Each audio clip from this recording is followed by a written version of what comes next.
welcome back to Lbc Kids. Is today the last week we'll be studying the gospel and justice? Yep. Mr. Rob! Hey, Mr. Rob! Have you seen Priscilla? Rusty, Miss Marissa was talking. You need to wait until she's done. Oops. Sorry. Thanks for apologizing. I was just going to tell the families that Miss Megan is concluding the lessons on gospel and justice by talking to us today about right priorities. Right priorities? Well, that's good because Priscilla must have her priorities wrong. She needs to hear this. What do you mean, Rusty? Well, she told me she was going to meet me here for Lbc Kids, and then we were going to the beach. Well, that sure sounds like fun. Priscilla is a good friend. I'm not sure I would want to take you to the beach today. It's hot. Well, unless Unless what, Mr. Rob? Unless I wanted some fried chicken. Ha ha ha! Priscilla's a good friend, but I think she must have her priorities messed up.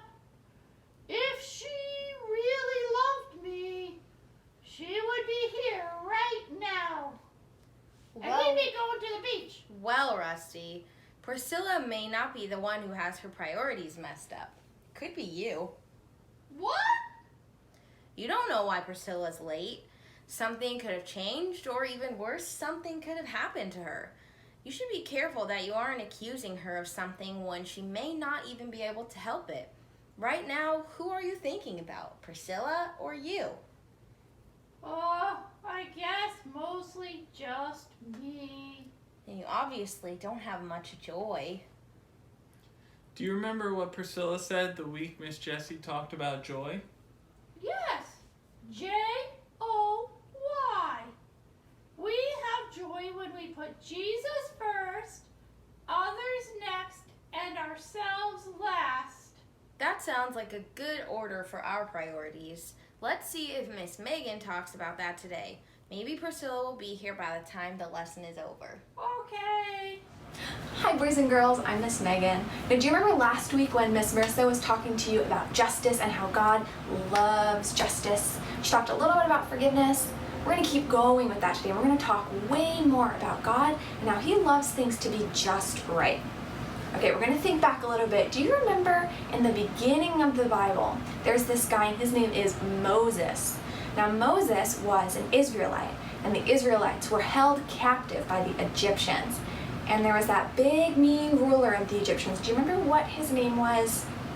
If you said Pharaoh, you're correct. So Pharaoh was holding on to the Israelites, and he was not going to let them go. And Moses marched in with God before him, and he said, "Let God's people go." And Pharaoh said, "Nope." And then Moses went again, and he said, "Let God's people go." And Pharaoh said, "Nope." So then God sent all of those bad plagues. Do you remember that? Okay, good, me too. So Pharaoh finally sees that God is just so powerful, and he lets the Israelites go. And the Israelites go into the wilderness, and God goes before them. And they have really just one rule, and that is to follow God. They just have to do exactly what God says. They just have to let God go before them. And a big way to say that is they have to have God be their first priority. So if you don't know what a priority is, it's like the thing that's most important. So if you have good priorities, that means that, like Israel was supposed to, you put God first. Now let's think back a little more. Did Israel put God first in everything they did when they were in the wilderness with Moses? I don't think they did. What they did is they built idols, they built a big gold calf, and they just didn't do what God wanted them to do. And God over and over and over and over and over tried to get them to listen, and they would not do it. So God then said, if you're not going to listen to what I have to do, there has to be discipline. You know, when you do something bad, maybe you take a toy from your brother or sister, or you don't finish your dinner like you were supposed to, or you took a cookie when you weren't supposed to take one, and mom and dad say, hey, that was bad and I love you, so in order to show you that that was bad, we have to have some discipline, and I have to show you that what you did was wrong. That's what God did to Israel, because Israel's God's children. So God let these people called the Babylonians come, and just like the Egyptians did, they took Israel and they held them captive and said, you can't go back home.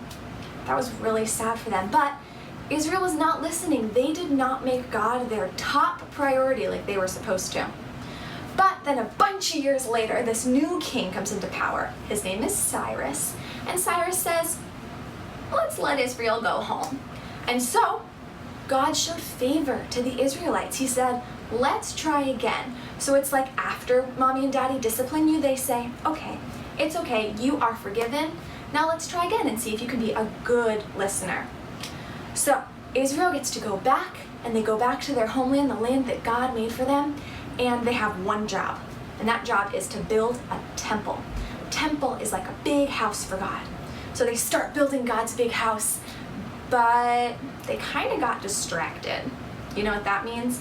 That means they didn't make God the priority again. That's very bad.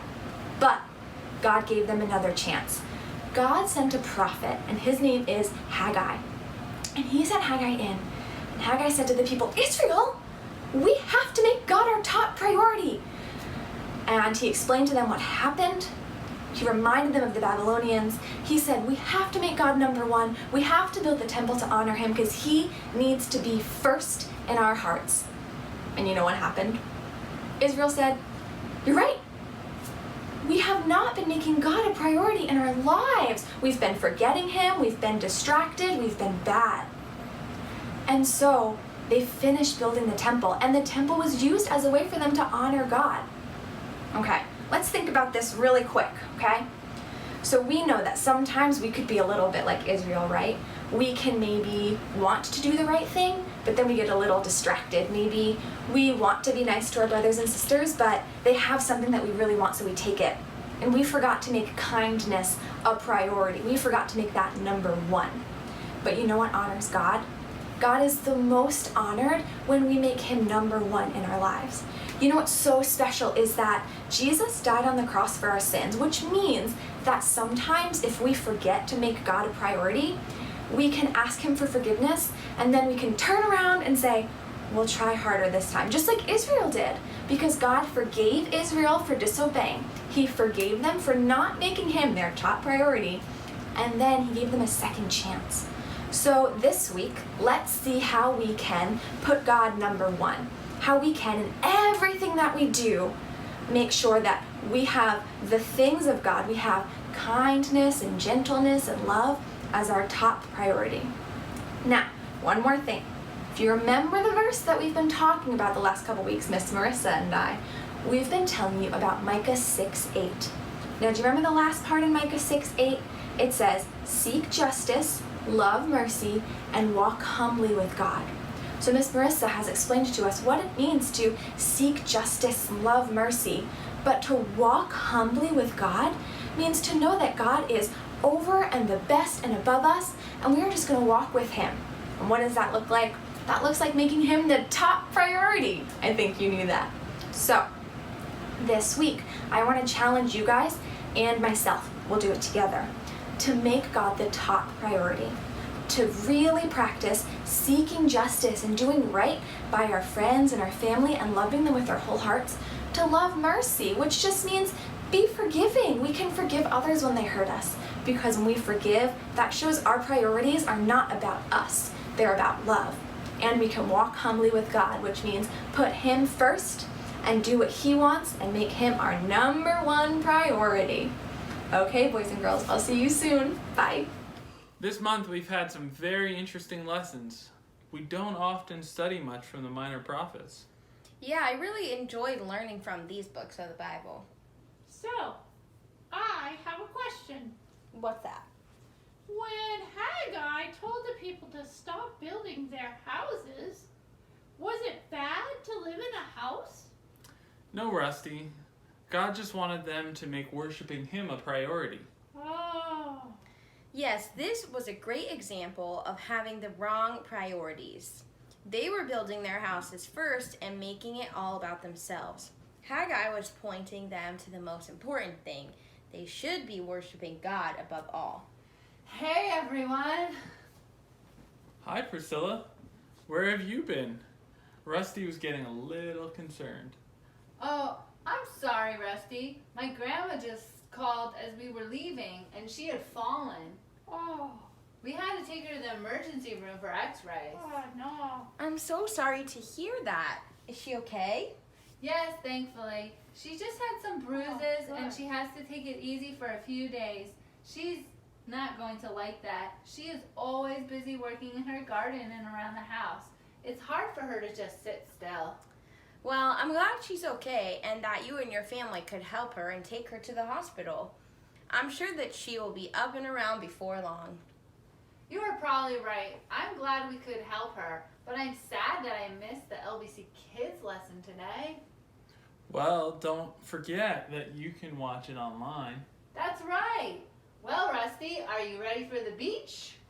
Well, I was thinking, Thinking about what? well, maybe instead of going to the beach, we could go to your grandma's. We could watch Lbc Kids with her and tell her all about what we've been learning about God and justice. What do you think, Priscilla? I think that Grandma would love that. You know how much she likes to hear your crow. Oh, let's go! And that's what I call some good priorities. And I think there will be lots of JOY at Grandma's house today. Bye, kids. How about practicing some JOY at your house this week? Bye. Oh,